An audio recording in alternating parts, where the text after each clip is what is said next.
Assalomu alaykum. Bugungi videoga xush kelibsizlar. Mana oldimda hozir Roots and Raw degan firmasini har xil ko'rinishdagi produktlari.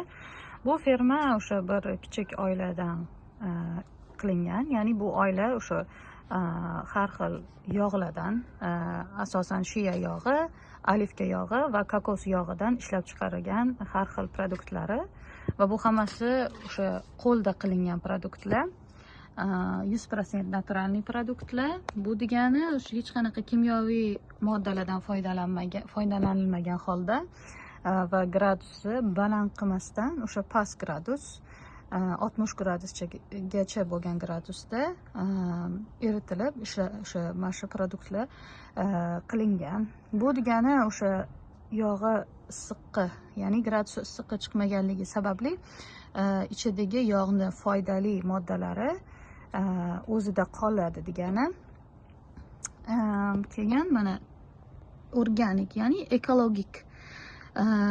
Bu yerda o'sha har produktni necha prosent ekologikligini ko'rsatib qo'ygan. Bu ekologik degani o'sha mana shu yog'larni o'stirayotgan paytida hech qanaqa o'sha dorilar ishlatilmagan. Misol uchun o'sha mevalarga, boshqa narsalarga qumursqalar yeb qo'ymasligi uchun, insektlar deyiladi, o'sha yeb qo'ymasligi uchun foydalaniladi va o'sha ishlayotgan odamlarni oq ishlashiga, ya'ni qora ishlamayotganligini ko'rsatadi. Shunaqa qilib, bu o'sha asosan aytib o'tilgandek 3 ta yog'dan foydalanilgan, shiya smar, ya'ni shiya yog'i, keyin esa kokos yog'i va zaytun yog'idan foydalangan.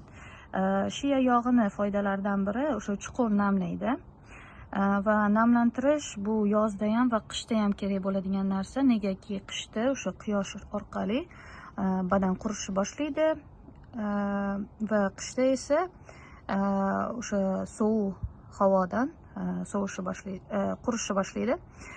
O'shaning uchun bu o'sha chuqur namlatadigan foydasi bor va keyin esa bu tinchlantiruvchi va undan tashqari bu sellarni, ya'ni hujayralarni yangilanishiga sabab bo'ladi va yordam beradi. Bu degani o'sha nafaqat namlantirish, hattoki o'sha qayog'inidir kuydirib qo'yganda, yarasi bor bo'lganda, homilador ayollarda o'sha qoniga chizuvlar tushganda yoki tushishidan avval, keyin semirib ozgan paytida o'sha chizuvlar bo'lsa, o'shanga ham surish orqali chizuvlarni butunlay yo'q qilmasa ham kamaytiradi va yaralarni tez tiklanishiga va iz qoldirmasligiga yordam beradi.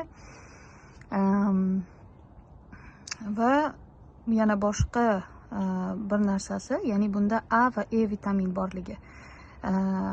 Ya'ni o'zi aslida bu o'sha tiklov, ya'ni tiklashiga foyda qiluvchi va himoya qiluvchi foydasi bor.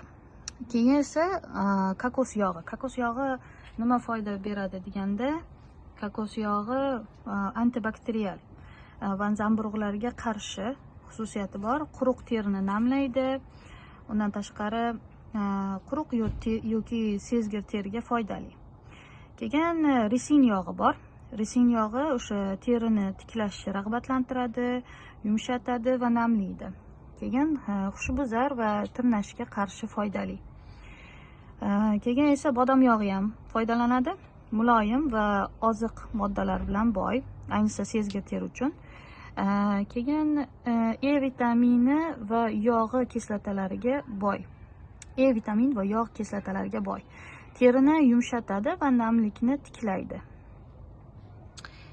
Keyin esa arrowroot kukuni bor. Bu degani o'sha buni foydalari, ya'ni ortiqcha yog'ni shimadi, teriga ipakdek yumshoqlik beradi, dezodorant va kukunli mahsulotlar uchun mos. Keyin mana bu labiga moslab qilingan yog'da asal mumi, ya'ni bivaksi bor. Bu o'sha himoya qiluvchi qatlam hosil qiladi, lekin ko'zalarini to'sib qo'ymaydi. Namlikni yopib saqlaydi, antibakterial xususiyatlarga ega. Keyin mana bu ikkita sovun bor. Bu levandur sovun, bu esa qo'lda qilingan o'sha pushti loydan qilingan sovun. Bu pushti loy xususiyati o'sha ko'zalarni quritmasdan tozalaydi, tinchlantiradi va yumshatadi. Sezgir yoki reaktiv ter uchun juda mos. Va shu narsani aytib o'tish kerakki, bu produktlarda faqatgina 3 dan 6 gacha ingredient ishlatilgan.